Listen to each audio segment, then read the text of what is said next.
Welcome back. Our next session is on the brittle bone of contention, that is contractor claims arising out of delay. This session is an exclusive that is brought to you by Kroll. Kroll works on a wide variety of construction and engineering disputes across 6 continents. Its delay, quantum, and project management experts have been appointed on some of the world's largest and most complex projects. Kroll has extensive testifying experience in litigation and international and domestic arbitration under various institutional rules.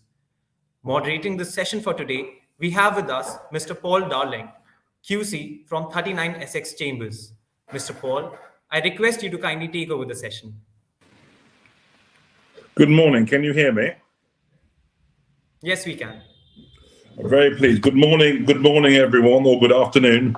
Delighted to be joining you from London, even though it is very early in the morning here. Happily, it means I was able to watch the horse racing in Hong Kong when I prepared for this session. So that's a great delight, great honour to be invited to attend this session and to moderate it.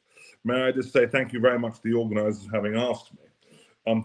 A few words about me before I talk about introduce the session. I'm a barrister based in London. I specialise in construction, international arbitration and commercial work. I've practiced in the UK, but very great extent in Hong Kong and Singapore. I anticipate that many of you who are on the call and I will have come across each other during our various different interactions throughout the world. Now, I'm delighted to introduce this session and to moderate it, and to have 4 excellent speakers who are going to be able to give, I hope, different but valuable coordinating insights into how this topic works. What we are talking about, how contractors' claims, the quantification and establishment of contractors' claims arising out of delay. Now, I know there have been sessions earlier on in this conference on the quantification of claims for extension of time, but it is important to remember very often how, in many cases, time and money go hand in hand. You need to get an extension of time so as to be able to obtain financial reimbursement, and equally in other cases, how you can obtain money from claims without having had to prove delay. But what we have decided to do in this session, so as to give it the right structure, is to start with a couple of short sessions about both the quantification of time and the quantification of money arising out of time. And I'm going to introduce the 4 speakers that we are lucky enough to have with us today, as they do each of their sessions. What we'll be doing is asking them to make their addresses, and when we've had the 4 of them, we'll then go to questions. If anyone has questions, could they please enter them into the chat? I'll be following the chat, and we'll then be passing on your questions to the speakers. Now, I asked each of the 4 speakers to give me a brief bio. They, I think that I will simply read them out. They are, of course, wrong. I shall be telling you a little bit about them because they are all distinguished people whom I know. We start off with David Goodman, who is a consultant at Kroll. Now, he is a well-known expert witness in time. He's been practicing as a delay expert for the last 18 years. He's well known in his field. He's well respected. He's been involved in mega projects across the globe, starting in North America and going down to South Australia, so covering the entire world. Whenever I introduce a programmer, I can't help thinking of, because programmers have a difficult job to do to establish facts and to work out what is the consequences of delaying events. And memorably, I once called to give evidence a very talkative, marvellous expert, sadly no longer with us, who explained his methodology. as to how he was going to establish the critical path and matters of that sort. And he said he let the documents speak to him. But he was, of course, he spoke very fast with a strong Irish accent. And in closing submissions, I said to the arbitrator, who in fact I was being led by John Uff, it was a long time ago. I know he did your keynote speech on Friday, led by John Uff. And we said to the arbitrator, "You'll remember, sir, Mr. Leonard," he said how evocatively he let the documents speak to him. And the arbitrator looked at us very kindly and said, "I don't know how they got a word in edgeways, Mr. Uff." Which, whenever I hear a programmer, now David, with that introduction, and so as to avoid letting the documents speak to us, could you give us your presentation? Excellent. Thank you, Paul. Can you hear me okay? Yes, I can, but I'll swap with somebody who can't. Excellent. Okay. Good morning. Good afternoon, all. Very nice to be here. Thank you very much for inviting me to speak at the SCL conference. I was there in person 2 years ago, and obviously sad not to be there today, but hopefully in 2 years' time, we will be back to hopefully the world we all used to enjoy. Anyway, I'm going to talk about delay, and hopefully you can see my screen. I'm going to quickly run through a presentation just to give some background into really what I do in determining delay and the various options and the various reasons that we do it, and the issues that we come across. So I'll run through my slides, and then hopefully I'm then going to hand over to Mark Gordon, and he's going to talk about the important subject of money. So he's the main show. I just do the background work for Mark. So anyway, here we go. So basics of delay analysis.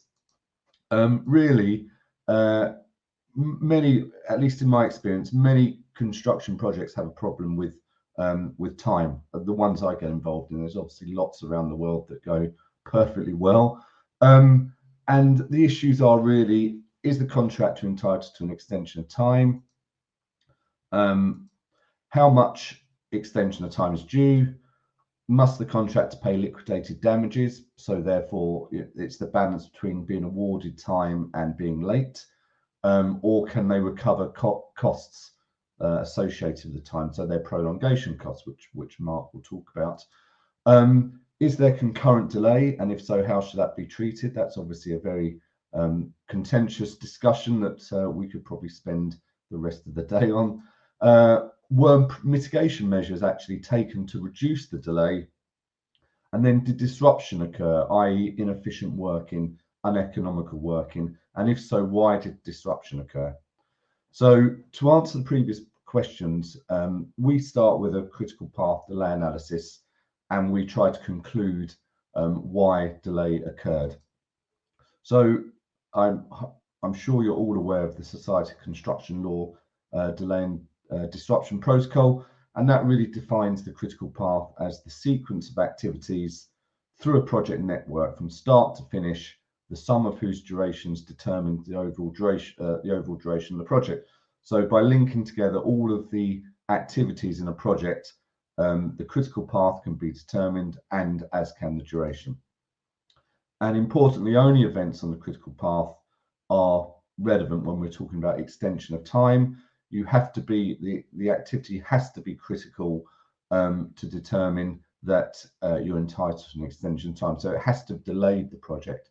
So projects can be significantly disrupted, but not delayed. So money can be spent, large amounts of money, on disrupted causes within a project, but they won't necessarily cause the overall delay to the project.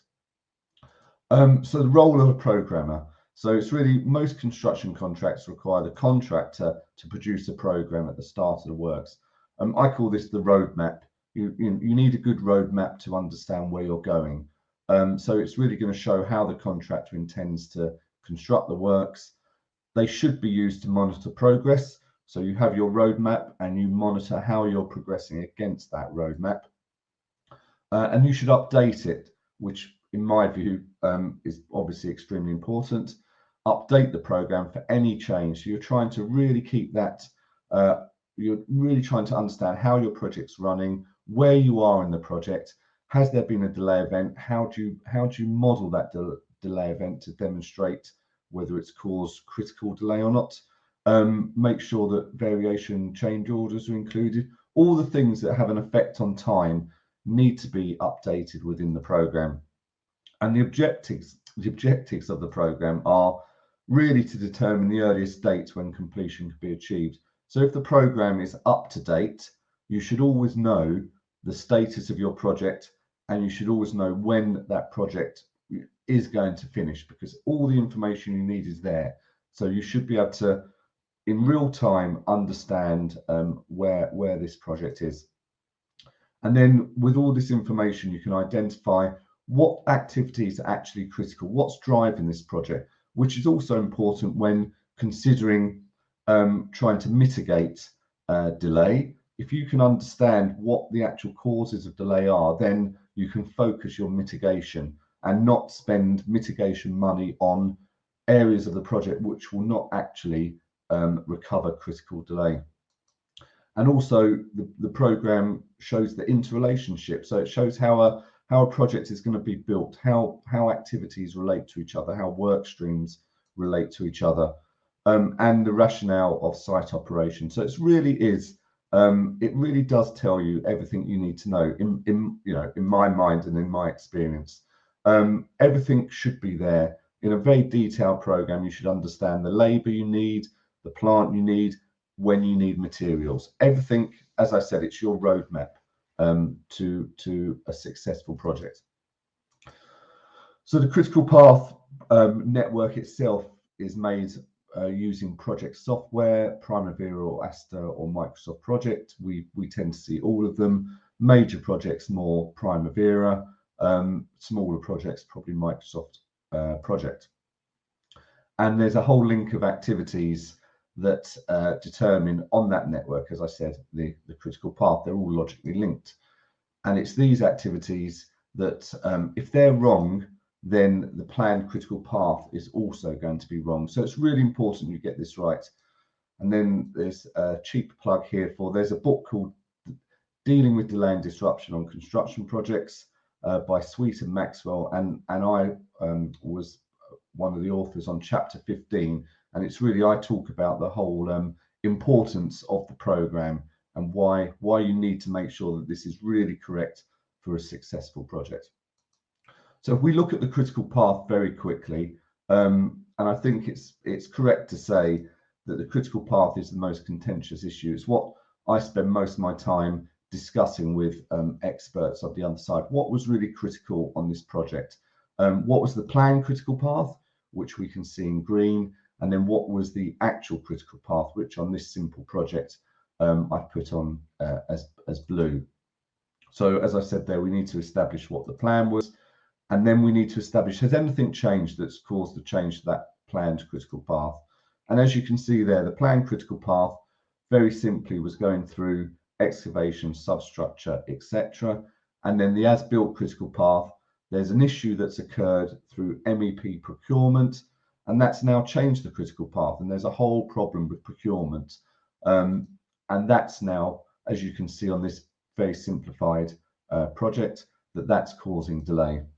So on-site progress is late, but it's not the critical sequence. And that's why I was saying you really need to understand how your project is progressing and how it's changing, if it is changing, and recording that change, understanding that change, and seeing if that change is actually going to delay your project. In my experience, again, to enable my role to be undertaken, I need a full set of well-organized documents. So I need to be able to, I know Paul was saying, you need the documents to speak to you, but you do need the documents. You need to really forensically analyze what happened on this project. And that is with the program, with all other types of documents, which I'll quickly run through. So delay analysis, sometimes in the contract, it determines which type of methodology you need to follow, which I will talk about shortly. And I'm going to be driven mainly by the nature, the extent and the quality of the programs and the information available and the records available. And normally at the start of a project, if we're instructed, we tend to send out a sheet similar to this to the team that we're working with, see how much of this information have you got. And we simply call it primary, secondary, and tertiary. Primary being the real, the stuff that really tells you what's happened. Photographs, videos. Nowadays we have drone footage. We have almost like there's certain softwares that do almost a Google Earth image of a project where you can walk around the project in real time. Site diaries, people writing down on that day what happened. So these are what we call primary. It's the real the nuts and bolts of data in my mind.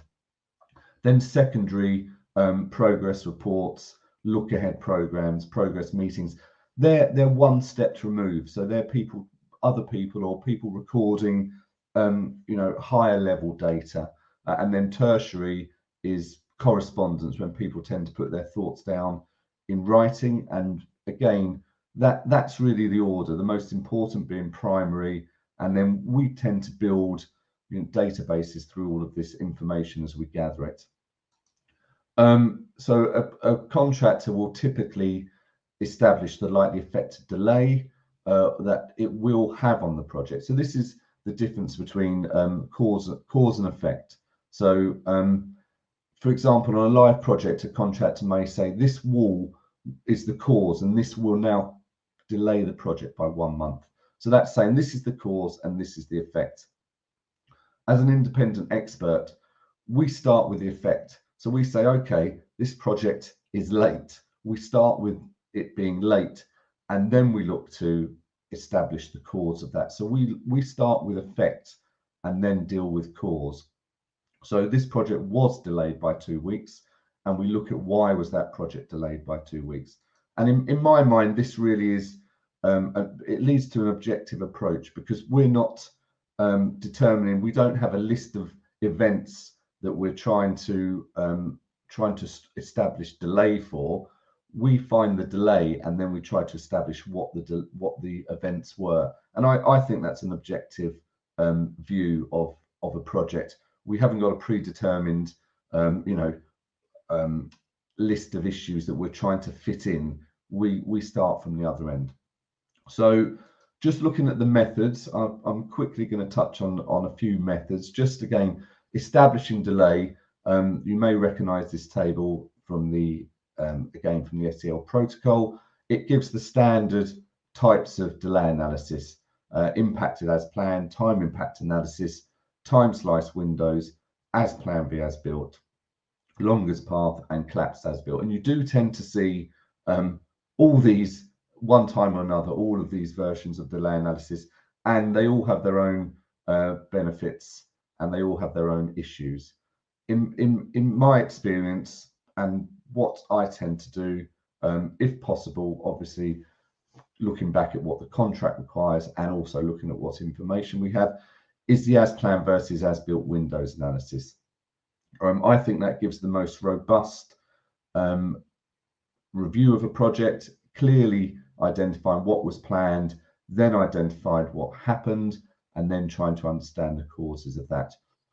Interestingly, this is a case I've put up in a few slides before. It's 2019, but you can see that there's all these different types of delay analysis, and as I said, you do tend to see all of them at one time or another. But this was a case in Australia. There were 2 delay experts, both undertaking their own types of analysis, coming up with different answers, and basically everyone was fed up that they weren't getting to the point.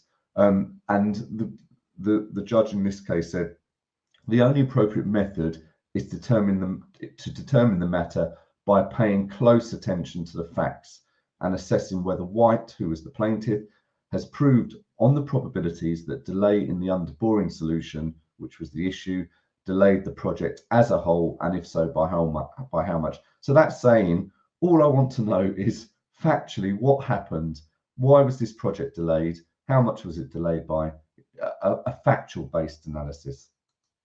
And similarly, in the SEL protocol, they talk about, irrespective of the method of delay analysis deployed, there's an overriding objective of ensuring that the conclusions derived from that analysis are sound from a common sense perspective. So some of these types of analysis may not give a common sense answer, but I think, case law and guidance is telling us, most people just want to know what happened and why did it happen from a factual point of view. So just moving on, I'm quickly going to talk about 3 types of delay analysis and the pros and cons of each. So the first one is impacted as planned. You do tend to see this being used. It's probably the most simplest, the quickest, hence the cheapest method of delay analysis. You establish your baseline program, and then you impact an event into this program. You reschedule the program and you check the impact there. You check the how much the completion date has moved. So this is the most simplified form of delay analysis. And again, as I talk about on the next slide, it obviously comes with its own issues as well. So it requires a logic link program because you're going to impact an event into it. Determination of the likely duration of the event, so it can be modeled into the program on the baseline program. Reasons to perform this, you don't really have much else to go on. Insufficient as-built data, so you can't really understand what happened, or the event's so straightforward. Maybe it happened at the start of the works. If the site hadn't been handed over for 4 weeks, then it's a simple form of analysis that you can use. Common problems are it does require a reasonable logic link baseline program. It's prospective, so it's you're putting in an event and you're trying to work out what delay that event will have. I've said there it's probably biased towards the party whose interests lie in maximising. So one party puts the delay event that they choose into the program, and that determines what they think their entitlement is. It's going to be selective because it only works on events that you're impacting, may ignore other critical events. It takes no thought to concurrent delay because it's looking at isolated incidents. And for me, the most important point is it takes no account of the actual progress of the job, how things change, how logic change, because as you saw, it's a very, very simplistic starting point, but you do see it used. The next type of delay analysis is time impact analysis. This is one step on from impacted as planned. Again, we start with our baseline program, make sure that that's okay, and then you add progress this time. So rather than just impact your event just into the baseline program, you add progress. So you say, okay, what is the progress of my project as at the date this event happened? So you're trying to put yourself into a real-time position. You reschedule to say, is the program still on time? Check the completion date so that I know where I am before I impact my event. I then impact my event and look for the movement. And as you can see there, we reschedule, and that's the impact of the event. So it's a slightly more sophisticated model than the impacted as planned, because as I said, we're trying to get a more real-time status of the project. What do we need? Logic link program, but this time we need progress data. So we need to be able to update that program to see what the status of it is when the event's impacted. Again, we need the likely duration of the event so it can be modeled into the program. Reasons to perform this. I think the most important reason is that this is under the NEC form of contract, and really on a live project, this is what you should be doing. I've got an event, I'm going to impact that event into my project. I'm going to see where this project's now heading, and let's see if we can resolve that issue and award time accordingly. Common problems, as I said, it requires the baseline, a fully logic linked baseline program. It's prospective, so if we're after the fact, if I'm looking at a project that finished 5-6 years ago, is it relevant to do a prospective analysis? if I know what actually happened, rather than trying to estimate what may happen. And again, it's really based on the events inputted into it. So if you only put certain events into the project or the program, you're only ever going to get certain answers. The final one I'm going to look at, you'll be pleased to hear, is the as planned v as built, which is the one I was speaking about earlier, and the one I tend to use if I possibly can. Again, you need all of these. You'll see the common theme is you need a baseline program, which is going back to my roadmap. You need to know what your original plan was, and that really needs to be quite robust, because if that's wrong, then the basis for your analysis could be wrong as well. You establish the as-built program, so you're saying, right, that was my plan. I understand now what happened to this project.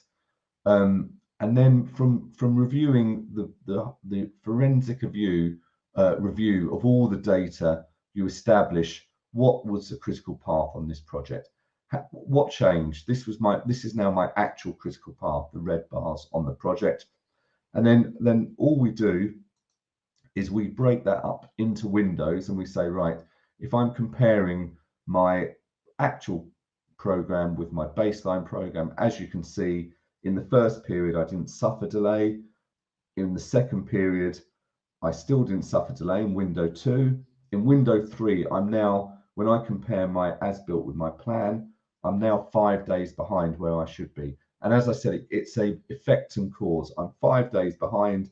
I investigate window 3, and I establish exactly where 5 days were lost in that window. So it's a very contemporaneous review of the project. In window 4, I've lost further time. I'm now 15 days behind. So I've lost a further 10 days, and I investigate that 10 days, and I work out, why did those 10 days occur? And then with the legal teams, they can help to obviously analyze culpability based on the contract. Then in the 5th window, I've lost another 10 days. So I'm now 25 days behind. So I've broken the project down into windows. I've really analysed within each window what cause of delay there was, and then my total critical delay at the end is the combination of all those windows. So it really steps you through the project, and it really is, in my mind, if we can do it's the best approach.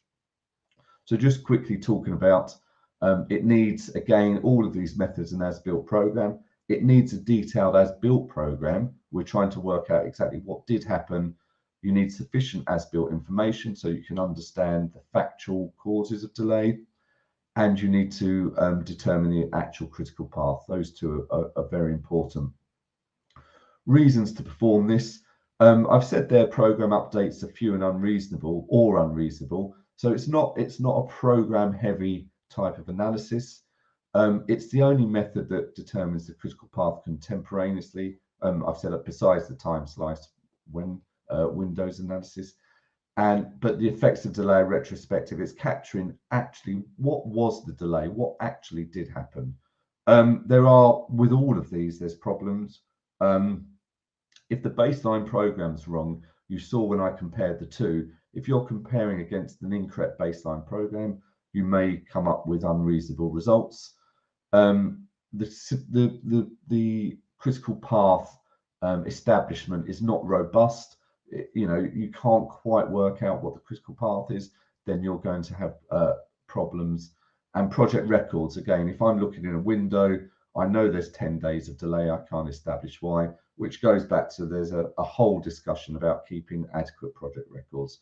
And because it's a robust and detailed analysis, it can be time consuming and it can be expensive. So they're the three kind of main methodologies, and each project's going to have a different reason for choosing a different type of methodology. And I hope that that's kind of helped you understand, or I'm sure everyone out there does understand, but understand what I do and the steps I take to determine delay. But that's what I do each day of my working day, is establish delay on projects. And as I've said, all those methodologies are used, and you see them all, and you see experts using alternative methods. But hopefully that's given you some background. At this point, I think I'm going to hand back to Paul, and then Mark is going to talk about what he does with my analysis, basically. Well, yes, David, and of course, I'm afraid you've taken a few minutes longer than you were allowed, so you're in culpable delay. Dear, oh dear. I haven't granted you an extension of time. I'm therefore going to have to impose an acceleration agreement upon the next three speakers. I jest, because that was a very helpful foundation. Thank you. Brought out for me one very critical, the critical thing, which is the quality of the base material is what then enables you to do your work. And therefore, when a contractor is seeking to make a claim arising out of delay, what they need are records, which you're then able to process. I mean that with great, deference, not just putting them in the machine, but you're able then to process, to prove, to establish what in fact has happened. But I don't want to burst the programmer bubble, because we all know that programming is a very important part of the armory. But the Australian case you mentioned makes the point that what you are doing is establishing as a matter of, is assisting the judge or the tribunal with the factual position. Absolutely. And all the three different techniques, or indeed there were many more on your table, of how you do programming are all with that objective in mind, which is to get the evidence out that enables the judge, arbitrator, dispute board to make its decision. As an advocate, for me, I accept fine. Programming involves challenges, because essentially what you have to do is have the programmer provide all the alternatives based upon the evidence as found by the tribunal in due course. Yes. And that's why when programs first came out before we had computers, they were a total nightmare, because they only worked, you only had one permutation. Whereas now, of course, it's run through the system with great enthusiasm. And what you talked about is very much the foundation for the assessment of money. And money, of course, there are the way in which you link time and money is an art, and it's with that art that I therefore ask the producers to admit Mark Gordon, if you be kind enough, who is going to talk to us about the money for about 15 minutes, between 12 and 15 minutes. Mark is another well-known expert. He holds a master's degree in construction law from King's College London. King's College London is a very distinguished source of construction law training. I declare an interest. My wife is the director of research funding for that section of the university, so I plug it remorselessly. Mark is a well-known expert. He and I have been involved in cases together. I don't think I've had the pleasure of cross-examining him, but nevertheless, he and I have been in cases together. He has 30 years experience as a chartered surveyor, and he's been appointed on over 70 cases with values of up to $5 billion, which is not as, which when you get to claims for delay, is a mere bagatelle, is it not, Mark?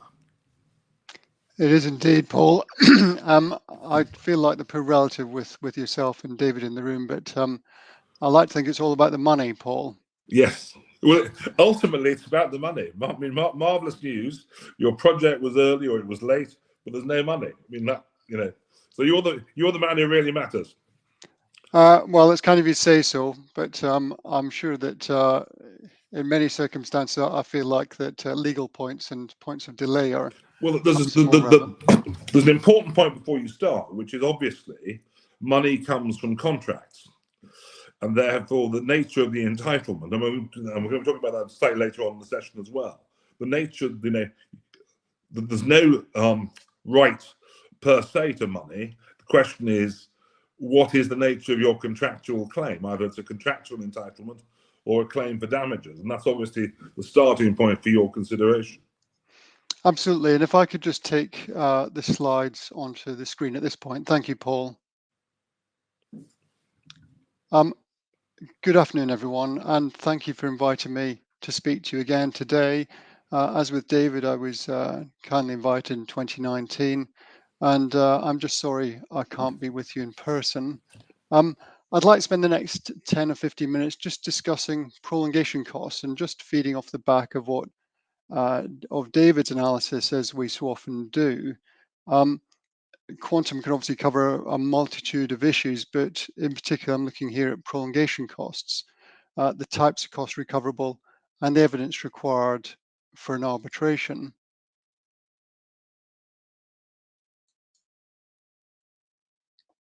So where a project has been delayed due to an event for which the contractor has an entitlement to be reimbursed, which for the purpose of my presentation, I'll call a relevant event, then the contract terms in the first instance should be carefully considered, as they will obviously set out the basis of recovery.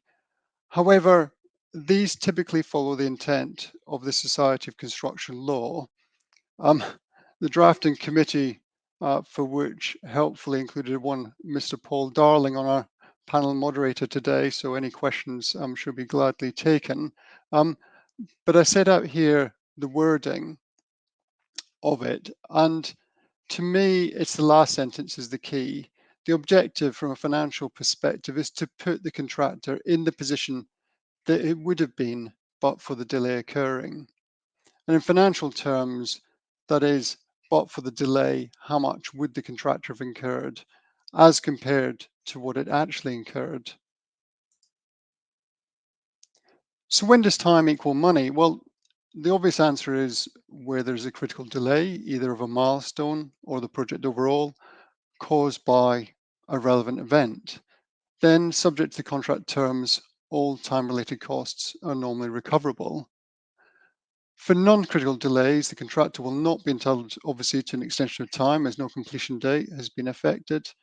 But this doesn't mean that it's not entitled to any money at all. It can recover its costs if it can be shown what we call in-program or non-critical delays are caused by an irrelevant event. In such circumstances, it will need to establish a nexus between the delay and the event. And this can often lead to further and quite wide-ranging program analysis depending upon the scope of such consequences, which I'll touch on in a few slides' time. On most major projects, the site is managed in 2 or 3 tiers, with sub-teams for individual areas of the site, along with an overarching site management team. When delay occurs to an individual area, which has a critical effect on the overall completion of the project, then the management of that area, the management team of that area, and the overarching site management are prolonged as a consequence. However, that excludes the other areas and site management of those areas in cost terms. So in order to recover the costs of these other areas, a separate DALE analysis again is required, which will evidence that each area or individual areas are affected. Now, what you tend to find when you see claims in the first instance is that the attempted recovery will be for 100% of the site team on these large projects. And actually, when one disseminates it down into how the project was actually managed, you often find it is quite substantially less than 100%, and a lot more work is required in order to attempt to seek recovery of the balance. Now, this is the same as the non-critical delay I mentioned on the previous slide and can often lead to further extensive delay analysis. I think most of you are familiar with the type of costs typically recovered in a prolongation cost claim. They include site management, staff, and their associated on-costs, which typically account for 60 to 70% of the total claimed site costs. So very much a focus of attention. You have site establishment costs such as offices, accommodation and storage facilities, power, general plant, tools, scaffolding, and so forth. Subcontractors' costs, where they can be shown to rise from the delay, are also recoverable, which I'll come back to as a subject in its own right, as are perhaps less obviously inflationary costs arising from any delay in procurement of materials and the like. Now, such inflationary costs are often not provable as a fact, because by definition, you don't have evidence of the cost one would have incurred had procurement been affected in the original timeframe as against the actual cost it was incurred. You may have the odd piece of evidence that might assist, but often you don't have those two ideal pieces of information. You only have the amount it actually cost. And this then leads to the use of theoretical calculations based on industry data. I've set out here a graph showing a typical profile of contractors' time-related costs, which, as you can see, rise in the early months to a peak and then fall in the later months as the project nears completion. The vertical bars represent the contractor's cost in the month, comprising its tender allowance in blue and additional resources it engaged in yellow. Now you can see from the pink shading that we have two periods of delay, delay 1 and delay 2, causing the overall completion to be extended, as denoted by the red arrow at the top right of the graph. Whilst the effect of the delay is to extend the end date, the contractor is entitled to costs in the periods in which they incur, in this case shown by the pink shading. As you can see, they are significantly more than the costs incurred by the contractor in the extended period at the end of the project. And it's worthy of note that the contractor will be entitled to his actual resources in periods of delay, even if this is greater than its tender allowance. So if you look at delay 2, you can see it comprises the blue tender allowance plus the yellow, what we call thickened resources. That's additional resources which he wasn't expecting. And in assessing the prolongation claim, the contractor would be entitled to the combination of both the blue and the yellow. Now, to claim the yellow on the other months, the other bars, that represents a thickening claim, as we commonly call it, and a separate claim would have to be made by the contractor, establishing a link between such additional resources and events for which the employer is liable, and this would be distinct from his prolongation claim. So what records are required to support prolongation costs? Well, in essence, they should essentially fulfill these 6 criteria. They should be attributable to the project, fairly obviously, but you can find there are always trip hazards with each one of these. You sometimes find costs for other projects allocated incorrectly to the project in question. They should be supported by evidence, and they should appear reasonable. They should be properly representative of a time-related cost, which I think is probably the most difficult aspect. They should be incurred, or certainly be a liability that's likely to be incurred. They should be incurred in the right period of time, and they shouldn't be duplicated with other claims. Now, so what type of information does this lead to, and what type of information would you typically expect to see in support of the contractor's costs? Well, the contractor's cost ledger tends to be the starting point and the backbone of any analysis, as this tells us exactly how much is incurred, and that should be the cost ledger relating to the project in question only, and that should be supported by invoices and other documents. A note of caution, however, when reviewing cost ledgers, there's a number of trip hazards within them. They don't necessarily reflect the time that the services and the like were provided. Accruals in the ledger may result in a cost that was posted being moved. Costs may not include a rebate or material procurement on a project level if given returned as a group level. Advance or late payments may have been made, and so forth. Other primary evidence include payroll data, purchase orders, delivery notes, organization charts, and so forth, all as one might expect. Now, I find the organization charts particularly important in understanding how the project was managed, and therefore identifying those staff which were truly affected by the delay. In particular, as I mentioned earlier, for large complex schemes, the management is often split up, and it's important to understand exactly how that was set up. I mentioned a few minutes ago subcontractor claims, and in the same way that the main contractor can incur costs, so any affected subcontractor can also suffer the same type of costs. The main contractor must, however, establish that the subcontractor was also delayed by the relevant event. Again, usually by reference to a delay analysis. So when David completes a delay analysis, he will often be driven by the effect on the end date, because that has the biggest financial consequence. However, there's obviously a lot of activities that are happening off the critical path, but they could equally carry significant costs with them.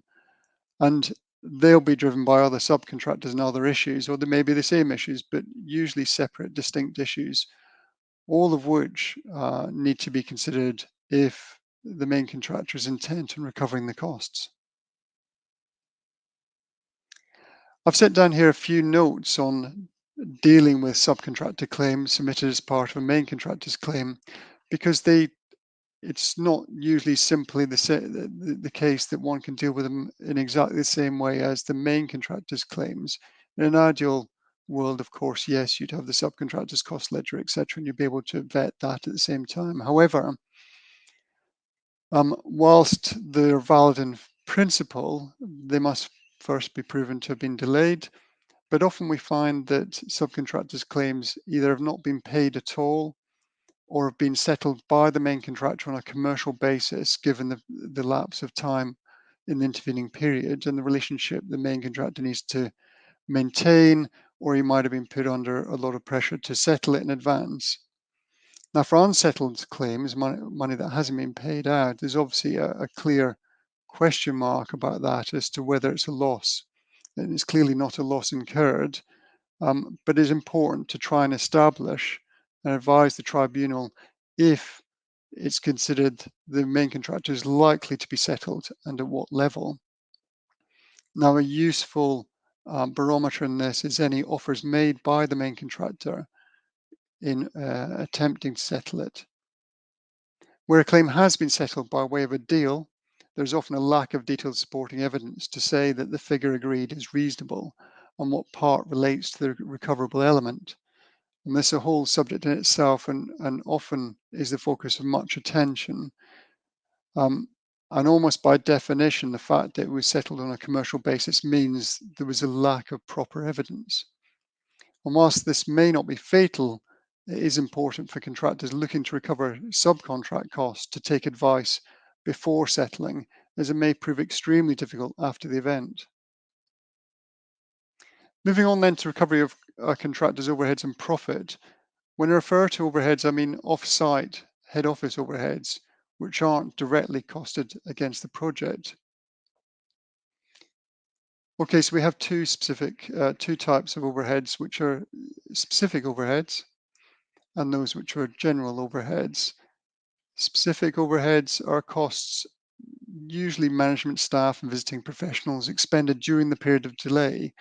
These can be claimed on a cost basis along with other direct costs, and normally comprise a detailed witness statement setting out the tasks and hours. That might be the directors visiting site on a regular basis. It might be quality assurance staff or health and safety staff that are visiting from the head office, that the time of which can be isolated and claimed discreetly. And they'll be supported by payroll records.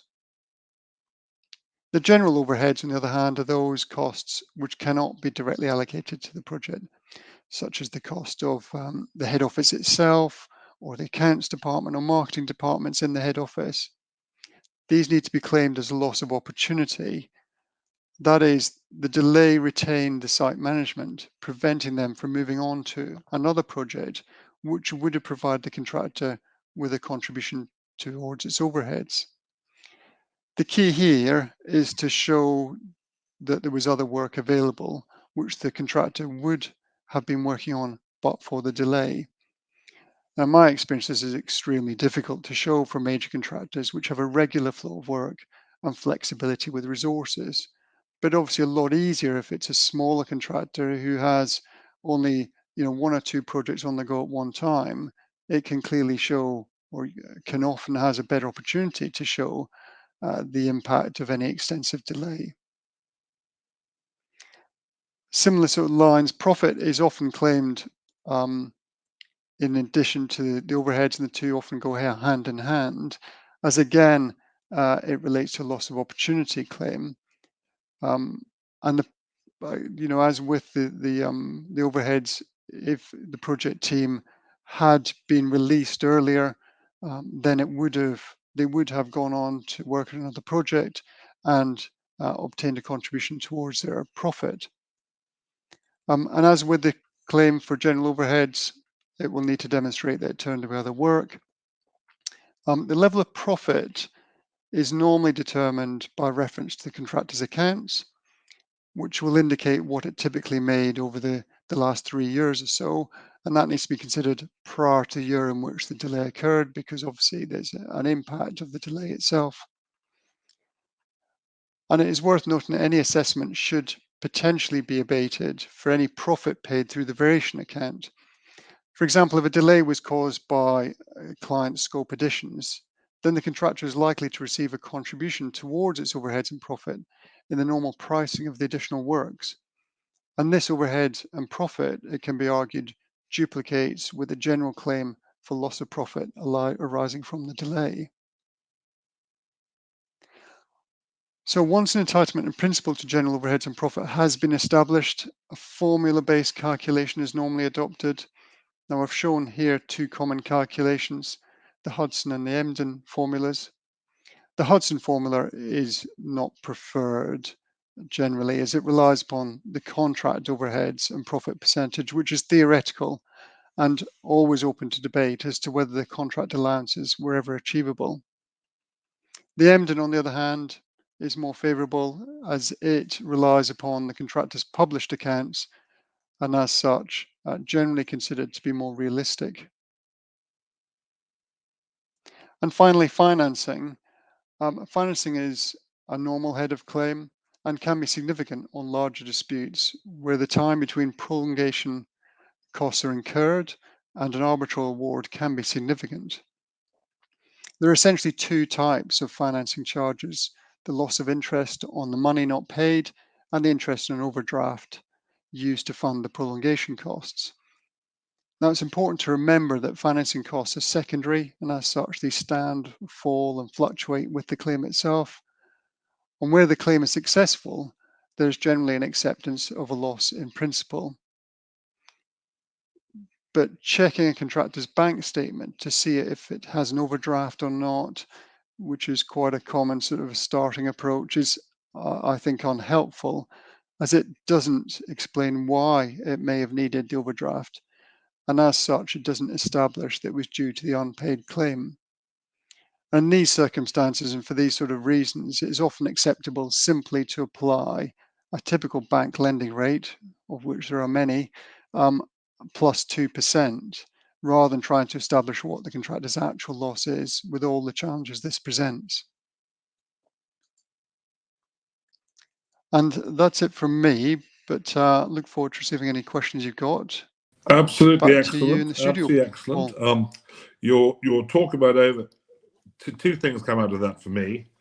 One is, having cross-examined quantum experts for now many years, this is an art rather than a science, and there is, even though there are rules, the reality is that it is a question of the quality of the work you do so as to identify and establish the claim. Secondly, on overhead, you talked about the difference between site-based overhead, project-based overhead on the one hand, and head office overhead. For anyone that's interested in this topic, there's a marvellous decision of His Honour Judge Humphrey Lloyd in a case called PLC and McAlpine, in which I appeared. And in that case, it was a single project company. And the problem with the head office overhead was that it was, so-called head office overhead, was that it was, there was no new project to go on to. And therefore, prima facie, it was not going to be recoverable. But in fact, the head office had serviced the job throughout. So in hilarious examination in chief of the project manager, who was a bluff Yorkshireman who played rugby league for Castleford, I took him through every activity required to run the job, paying the wages, ordering the materials. and asked him whether that was required to progress the job, and he agreed. And at the end, I said, "So what would have happened, Mr. Hattie," that was what his name was, "if you hadn't had the head office to run the project?" He looked and said to the arbitrator very quietly, "We'd have struggled." And I learned from that in fact, getting out the facts of what has happened in quantum is much more fact specific and much more fact ready than you might otherwise think. Well, you weren't in as much culpable delay as your predecessor, so the liquidated damages I'm going to deduct from you will be more modest. But I'm now going to jump on to Dinesh Pardasani of DSK Legal. Now, many of you, he'll be well known to many of you. He has over 2 decades of experience. He's well known within the industry and the trade for working on construction and to some extent commercial disputes. Chambers and partners, and those of us who are in Chambers and Partners know how good Chambers and Partners are. They recognize him as a skilled litigator on project-related disputes. Now, what he's going to be doing today is trying to put what we've just heard into the contract and the law, and to explain how all of this then fits together and how it generates claims. Off you go. Thank you, Paul, for your kind words, and thank you, SCL, for inviting me for this session. I think it's a good background that Mark and David have set out on EOTs and compensation. So I think I'll take it from there. Of course, this presumes that the contract provides for extension of time, because quite a few contracts provide that there will be extension of time but not compensation. But that is something I'm not covering right now. So on the extension of time, like all other disputes, the claim has to be obviously proved and determined, because it's based on the principle of that burden of proof sets on the claimant. He who asserts must prove. This is also applicable in construction dispute, and it is slightly different in construction disputes because the gestation period, the contract period, the multiple events on the basis of which the extension of time is claimed makes it little complicated. I think because multiple events are there, and as we saw the presentations, there are critical delay events which have to be identified out of all the delay events. So it becomes all the more important on the proof that the entire story which has already happened should be placed before the tribunal to show what the real facts were, what was the delay, and to whom it was attributable. So it all becomes all the more important that on documentary front or on evidence front and how to prove these claims, constructions are slightly different from other disputes, I would say. I mean, it is sometimes sad that reflects on the construction industry that many claims which might otherwise be accepted fail simply because of the absence of corroborating evidence. So it becomes very important for construction industry, especially, to prove their claims. Now, there are, of course, 3 ways of proving their claims. One could be oral evidence, which is there. Then there is documents, which speaks for themselves, and then computerized presentation of corroborative data. Now, so far as the first one, I would say the oral evidence, I think that should be the last resort, because oral evidence of fact unsubstantiated by product documents is fragile and should be relied upon only as a last resort. Basing a case on witness of fact poorly documented projects will become subjective and almost useless. So that is something which should be a last resort, and should be substantiated by documents. So now we're coming to documents. I think that is heart and soul of any claim for extension of time or quantum. And of course, without these documents, no analysis, no determination, no quantification is of any use. So documents become heart and soul for claiming both these reliefs. And I would say, especially in construction projects, project documents become the primary source material for proving your claim. Of course, success of proposed method of analysis and determining the effect of delay related event is very much dependent upon adequacy of documents. Uh, Progress data, videos, and are of vital importance while proving your claims on this. Now, it itself is a subject matter of a one-day presentation, I would say. But the kind of documents that any contractor should look at, or any lawyer should look at when filing these documents or building up their case on these documents, I think I would refer to 5 or 6 points which are relevant while selecting your documents or analyzing your documents, so that your case is built on these documents where tribunal actually believes these facts and they're clearly reflected. A few points which I thought, based upon my experience, I can set out the kind of documents that would become relevant and important. I would say contemporaneity, where it records the fact when it happens. That brings authenticity to a document.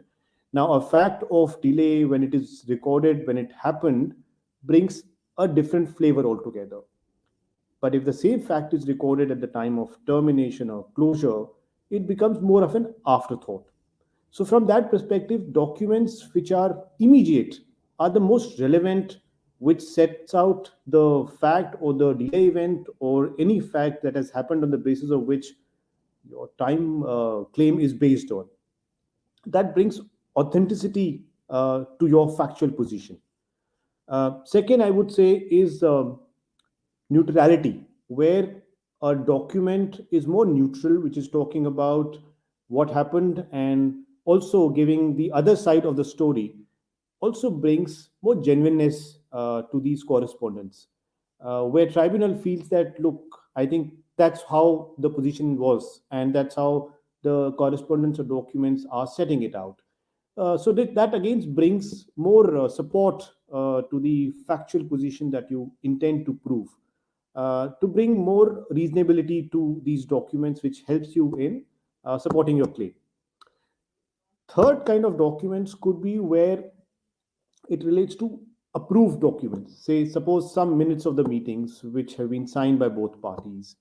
That brings again, these documents are not questionable then, because if neither party has provided any objections to these minutes of meeting which have been signed by both parties, or there is a counter signature by the counterparty, it gives protection to the claimant. It provides that what claimant is saying is right, and even the other side or defendant will not be able to question such a document.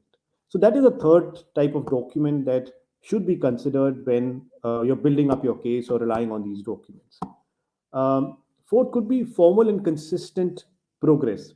Now, documents which are, say, issued on every month basis, monthly progress reports, that also brings genuinity to the entire claim that you're trying to build upon. That sort of proof is always preferred by the arbitral tribunal, because they see this document to be regular intervals that parties are sharing, and in case parties have not raised any objections to these, then it becomes more of an authentic source for them to understand and endorse these facts. Of course, first-hand hearsay records are always preferable, and this is applicable in any dispute, whether it is commercial or construction dispute. So first, and multiple hearsay evidence should always be avoided. Is my first, I think, suggestion. Sixth is security. Now, certain documents or certain softwares which do not allow manipulation subsequently are always preferred by a tribunal, as they feel more comfortable that these are the genuine documents and have not been tinkered or manipulated by parties. That brings again more support to the tribunal if they wish to give you relief on that front. Corroboration, of course, as much as the claimant can prove through different routes, multiple sources, that is always preferred.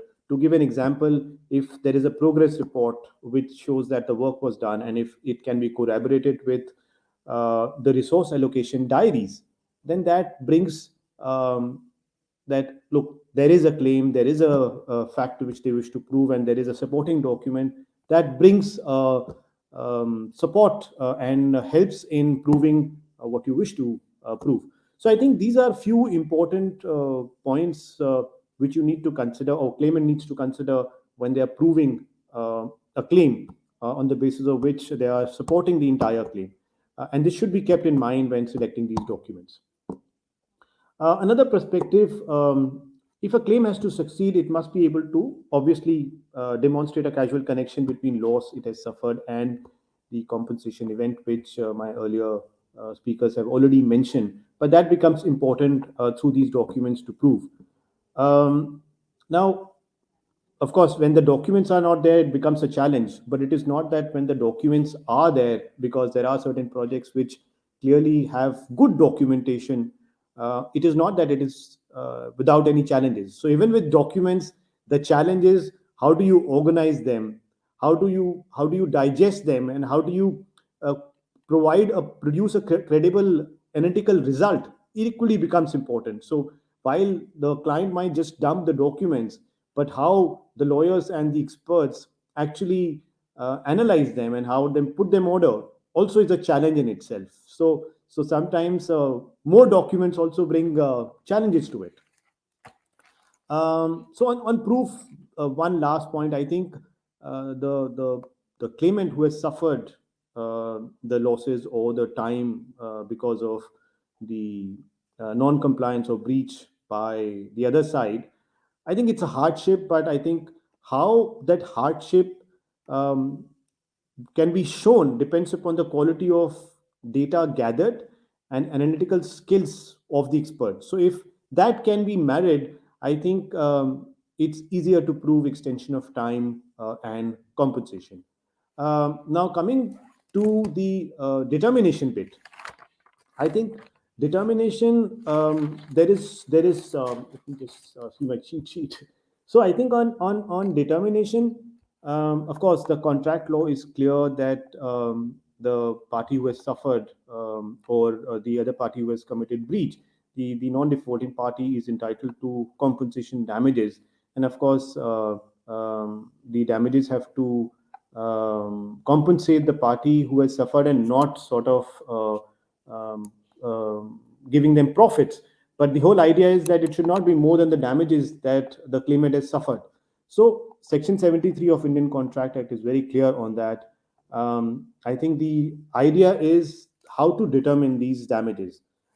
In my view, Indian law does not provide how do you quantify your damages or how you what you need to do. There is no straitjacket formula for it. I think it all depends upon how a claimant wishes to prove. So this is also a flexibility that law gives you in India to put your best case forward. There is no restriction on which formula, what manner, the mode or manner is not set out. So the field is open for the claimant to prove their damages, and that's where expert come in and provide these formulas, which we just saw, where Mark and David provided that these are formulas that are applicable, and the tribunal is completely open to looking at these formulas to ensure that the compensation or damages which are being paid are fair and reasonable. It all depends upon the circumstances and method to compute damages. And because these construction disputes mostly go to arbitral tribunal, I think they have more flexibility than courts. Courts are sometimes governed more by legal interpretations or are restricted by the law.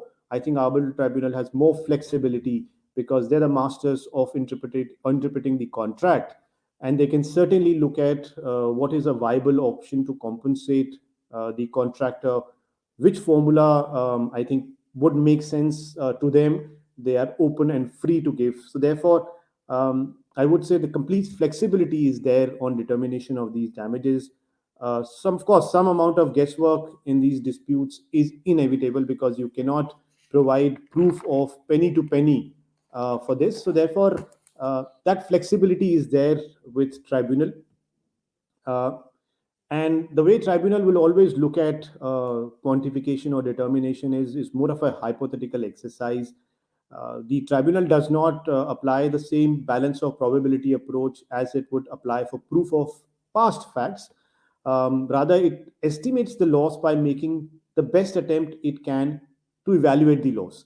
Um, So therefore, that's the basis on which they will determine it. And as I said, Indian laws clearly provide the complete flexibility to the claimant to provide their formula or the basis on which they want to make a claim. Um, I think I would like to close here, Paul. I think happy to answer any questions. Over to you, Paul. Thank you. Indeed. Thank you very much indeed.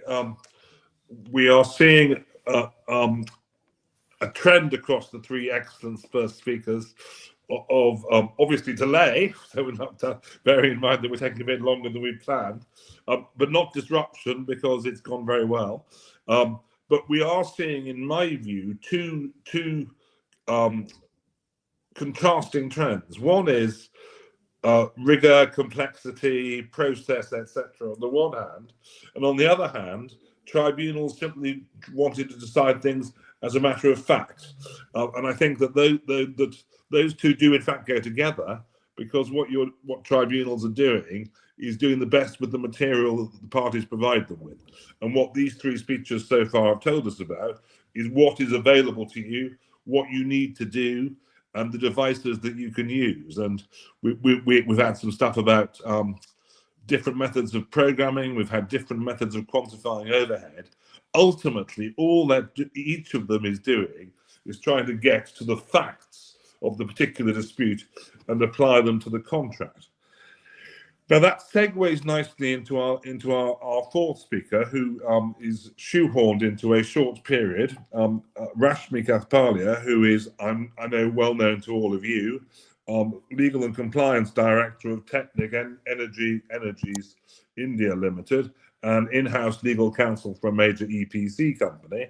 I Googled her, and sit well back when you Google Rashmi, because you discover that she has had a very distinguished, both in private practice and then in-house at the highest level, and with great success, and is lauded in the directories for the achievement that she's had. And I'm very pleased that we've got her to add the sophistication to the last three talks by talking to us about the problems that arise when you are executing LSTK contracts for PSUs in India. What challenges do you face in pursuing and settling prolongation claims? So I think it's good to finish off with a speaker who's going to bring together effectively the put into context what everyone's so far been talking about. So Rashmi, thank you very much.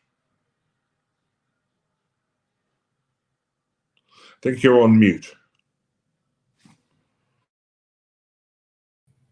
Thank you, Paul. Thank you for your kind introduction.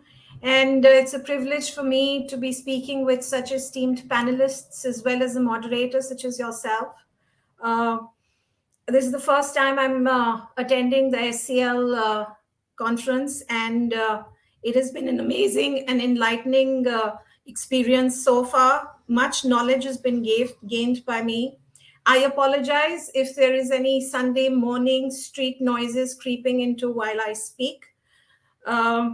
I heard Mark, I heard Paul, I heard Dinesh, and while you mentioned, and I'm aware that I have to accelerate what I have to speak, so I'll cut short into point-wise what I had to say, because I literally get no costs, and that is really my issue and my biggest challenge. For those of you who are not from India and don't know PSUs are public sector undertakings, and large projects are normally with these PSUs, the government undertakings.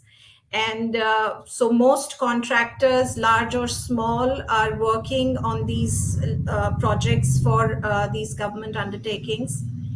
And when I heard that we were talking about the foundations, when we are talking about the proof and determination of these delays, I want to step sideways and go back into my foundation, which is really the contract. And my biggest challenge in what I want to talk about today is that in these PSU contracts, all I'm allowed is an extension of time. I literally give up. There's a burdensome clause which only allows me extension of time based on all the various determinations that were given by David, and then Mark gave us the costs, but that costs element is just not allowed to us. So there is this clause which says that the extension of time is going to be my sole remedy as a contractor. And for any cause or event of delay, the contractor shall not be entitled, in addition to or in lieu of the extension, to claim any damages or compensation for this prolongation, or whether under the law or the governing contract, and any other relationship that I may have. And I have to waive and disclaim any contrary rights.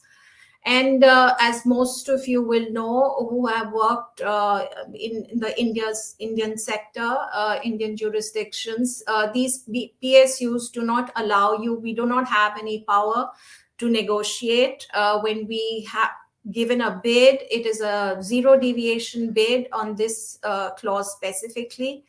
And it wouldn't be out of proportion to say that the contractual provisions that are inserted, we have no negotiating power, and it weighs heavily on these EPC companies like the one I'm with, who need to continue to sustain in the industry, and it's a very small industry.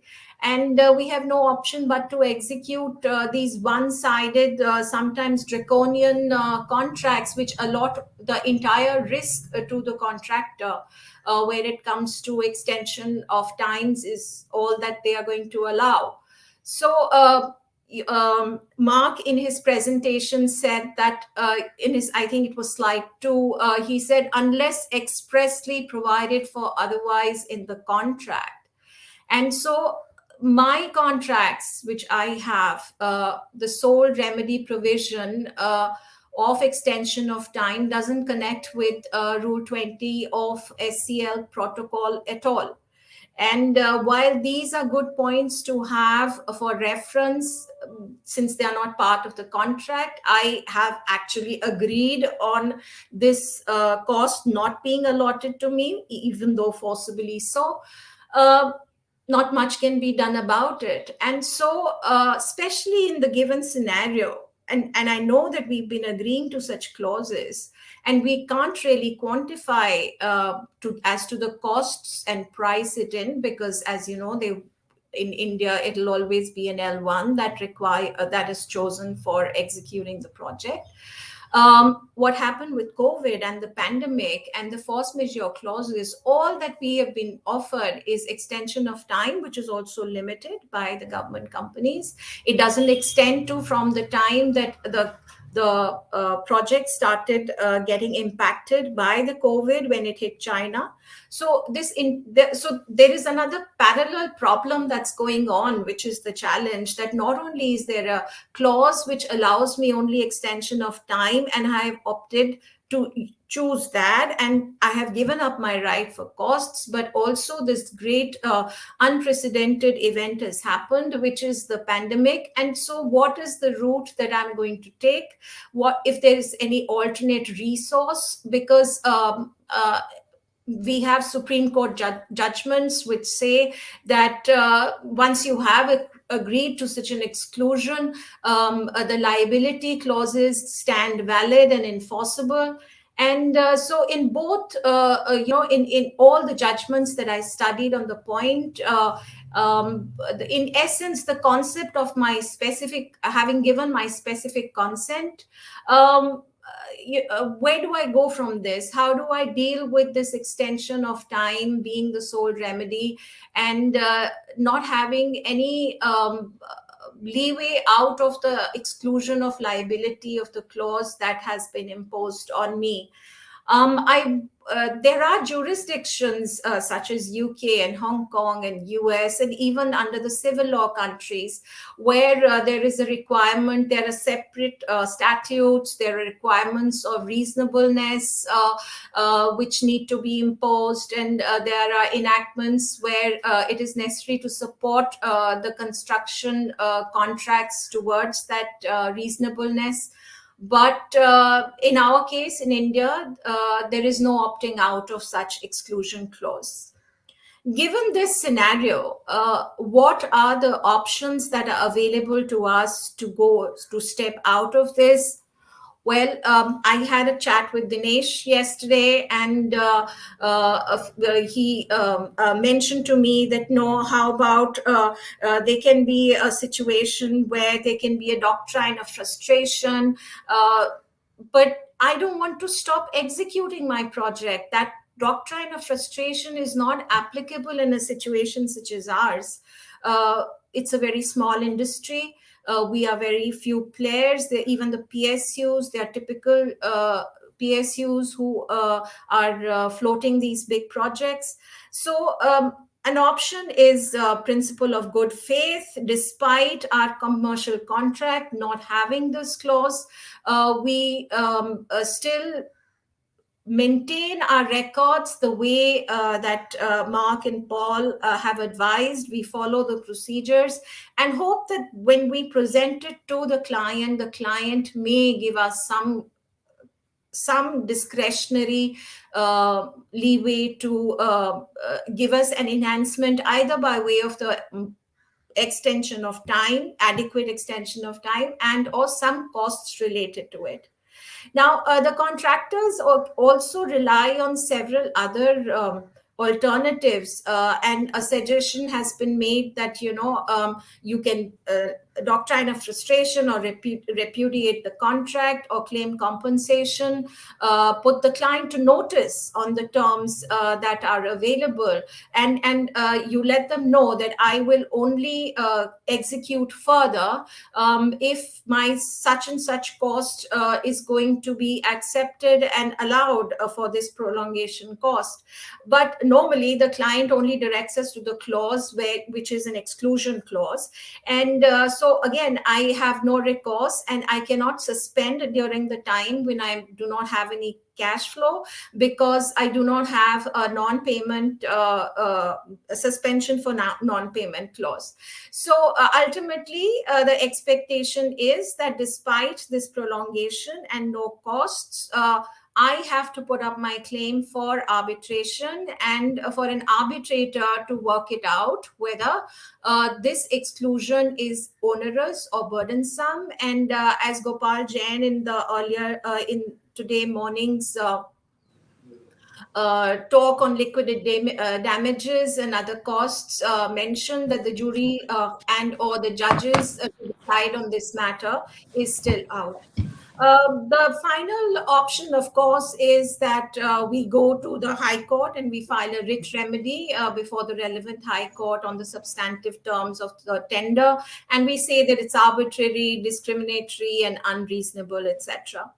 I would like to refer to Justice Pratibha Singh's mention yesterday in the first session for the claim for EO extension of time and when and how. And she said that, and rightly observed, that the contracts have to be made more reasonable and not one-sided and loaded for extreme costs to one party, which doesn't help anyone's cause. She also mentioned that there should be a repository for arbitration awards, so that at least if my client already has given costs despite this exclusion liability to another contractor similarly placed on a similar project, then why not that arbitration award be relied upon? Because more and more PSUs are now not using their discretionary powers and are expecting that the contractor will eventually go for arbitration, spend that money on arbitration, so that the officers do not really need to make any decision, even in a mediation conciliation scenario. So that, Paul, is my biggest challenge, which so far we've not been able to exclude out of what we really need to do. And that is the foundation of where we stand with the PSUs. That's very helpful, very interesting. I was very sorry that the liquidated damages session was even more in the middle of the night in London, because as you may know, I was counsel for the unsuccessful party in Triple Point in PTT in the Supreme Court, which I know was being talked about in that session. So I was sorry to miss it. I found what you said personally very interesting indeed.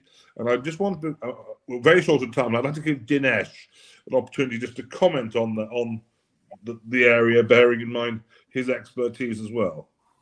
Sure. Thank you, Paul. Thank you. I think, Rashmi, your concern is absolutely valid. And it is not that in India only you have these clauses. These clauses have been there in US and, to my mind, UK as well. And it is not that there is no remedy for it. Even in US with similar clauses, I was reading a judgment where it said that there are still 4 exceptions where it is different kind of a delay which is contemplated in the contract, or if the delay amounts to abandonment, or delay is a positive act of interference, or if it is bad faith. Those are the exceptions even in such a case. Now, even from India perspective, there are few case laws, and I agree with you, the position is not settled absolutely, but there are instances where court has come to rescue, because ultimately the arbitral tribunal, as I said, has more flexibility than courts. The arbitral tribunal understands the contract as well as the facts and circumstances to provide wherever justice is required and relief is to be given. Now, one such instance, there is a Delhi High Court Division Bench judgment where in the similar clause, court said that, look, if at the time of granting of extension of time, the contractor says that, look, this extension is subject to compensation events or compensation that I'll be claiming, and the employer still goes ahead, in spite of a contract specifically providing only EOT and no cost claim, then also the contractor can still claim. So there are ways and means where arbitral tribunal look at it. Another instance, a recent Supreme Court judgment where the court, an expression was used which said period of execution of work, the prices will remain same, and in spite of extension of time, you will not get compensation. So court or tribunal, when it came to Supreme Court, the tribunal had read this or interpreted in a very restricted manner. It said the original term of the contract, not for the extended time. So wherever the tribunal feels that, yes, the delay is abnormal, now for a 1-year contract, if the delay is for 1 or 2 months, they may not compensate. But if delay is substantial, say 6-8 months, then the tribunal will definitely be open to consider it, because at the end of the day, if the employer is unnecessarily delaying and the contractor is incurring cost, then the tribunal is slightly flexible to grant it. But I take your point that it is not such a settled position in law, but there are these case laws which should give you comfort. Otherwise, all of 4 of us in this panel will become jobless if all the construction contracts have these clauses. Well, we're very near the end. This session illustrates a number of construction law principles. Perhaps we could be joined by the other 2 speakers as well. Illustrates a number of construction law principles. We've had activity delay. We had 4 activities. 3 of them were in delay. Rashmi was not in delay, but of course the combination is of those 4 activities is not going to lead to any critical delay to completion, because completion is going to occur on the half hour as already organised. We're not going to take any more individual questions because there isn't time to do so, but I want to just try and pull this all together. What I've seen from this is a combination of specialism and technique, whether it is in terms of assessment of time or assessment of money, and complicated rules that can be utilized, formula that can be analyzed, complicated contracts, to which there can then be potential answers or potential exceptions or inroads made into the general principles. But contrasted with all of those technicalities is what, to my mind, is the clear desire of courts and arbitral tribunals to award to parties that which they have agreed by their contracts, should or should not, in either award or not award, that which their contracts have said should and should not be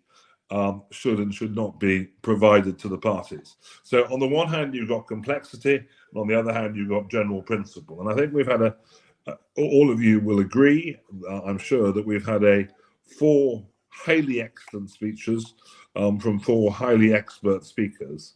I'm going to give each of them an opportunity, because David, it's a long time since you finished your stuff. If anything has come up that any of you want to mention that you're bursting to say, otherwise we shall allow the delegates to have their virtual coffee. David, anything from you? I think I've spoken enough, Paul. So thank you. No. Your liquidated damages have not been levied against you because there's no false breach. No, Mark, I really enjoyed hearing it. Anything more that you need to add? No, thank you. And we've had a very helpful and excellent interplay between Dinesh and Rashmi on clauses of that sort. Ultimately, I give you one closing thought. It all depends upon the contract. Read the contract every time. And every time you get a new point, read the contract again, because it always says something different to you when you look at it in the context of how do you get overhead, or how do you get that, or how don't you get that. So my homily at 8 a.m. London time, and I'm looking forward to being with you physically on the next occasion, is always read the contract. Thank you all very much indeed.